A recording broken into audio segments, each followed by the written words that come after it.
Welcome, everybody. Today is the last of our 2025 series of Textile of the Month, and we'll go ahead and get started with today's topic, which is Inden.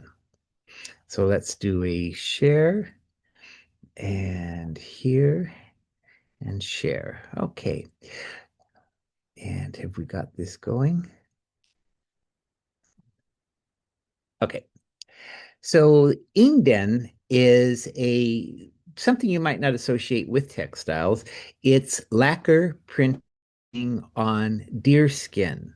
However, it is used as textiles also, as we'll get into in just a minute. And of course, your monthly sample includes a little bit of both.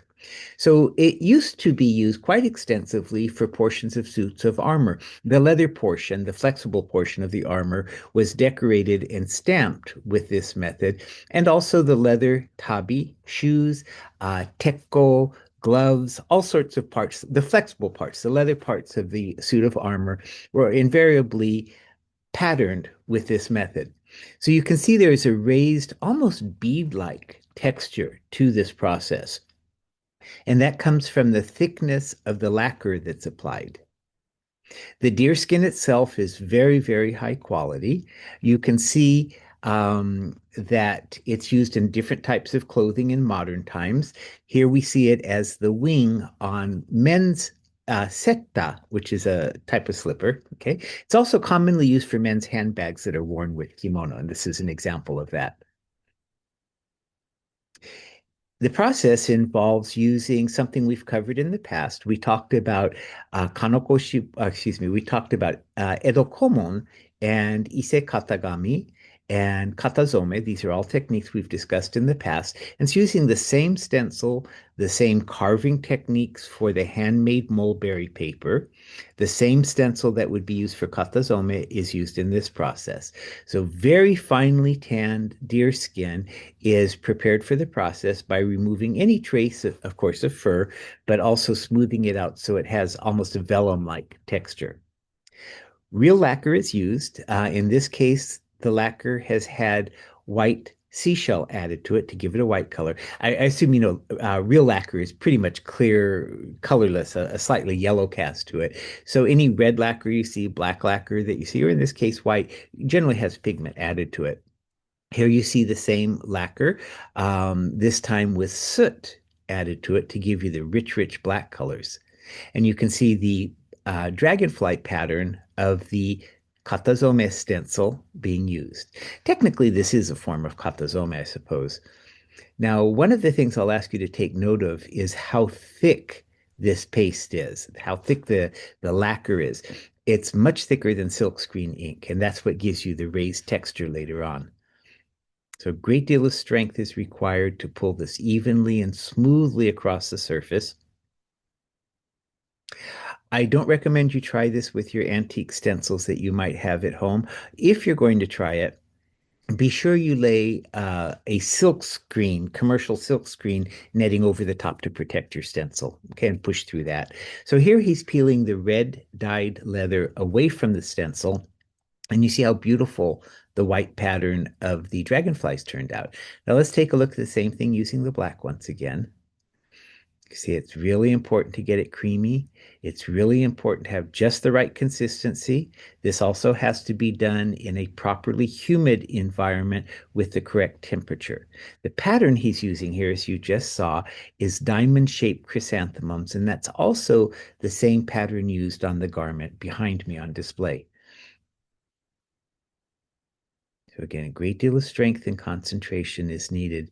Notice also that he's doing a limited area. It's not like katazome where you might want a repeating pattern or be doing yards and yards, at least for the leather. Okay, these are smaller areas, so in a certain context, it's a little bit easier to apply than rice paste because you're not concerned about matching a repeat.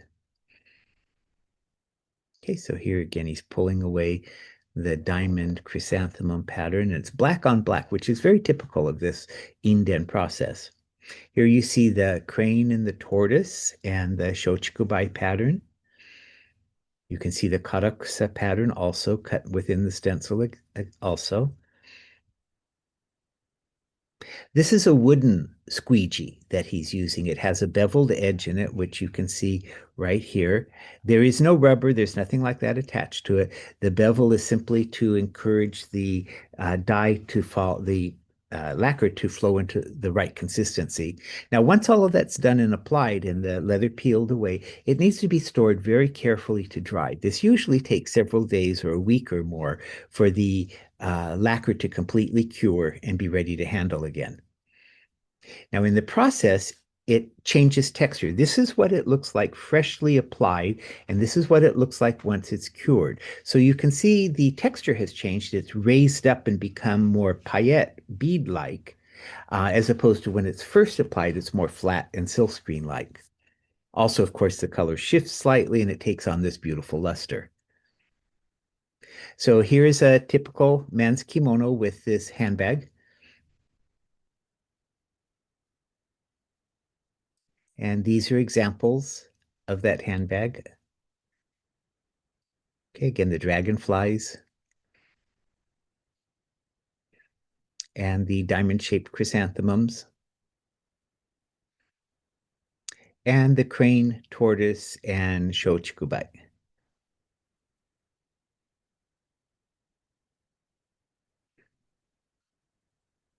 So, in an attempt to modernize and find other uses than armor for it, quite often handbags are produced. I'll have a lot of these listed on my website shortly. They are used for wallets, purses, neckties, bolos, all sorts of things. Now, this is the sample that came in your package for this year. You can see that this is the same lacquered technique, but in this case applied to silk. Okay. And so this is technically imitation Inden, but of course it's beautiful in its own right. And these are very elaborate, very high quality kimono. It's using exactly the same process, exactly the same lacquer is used on the silk as you would have used on the leather. And this again was an attempt to expand the marketplace for what would have otherwise been a dwindling industry.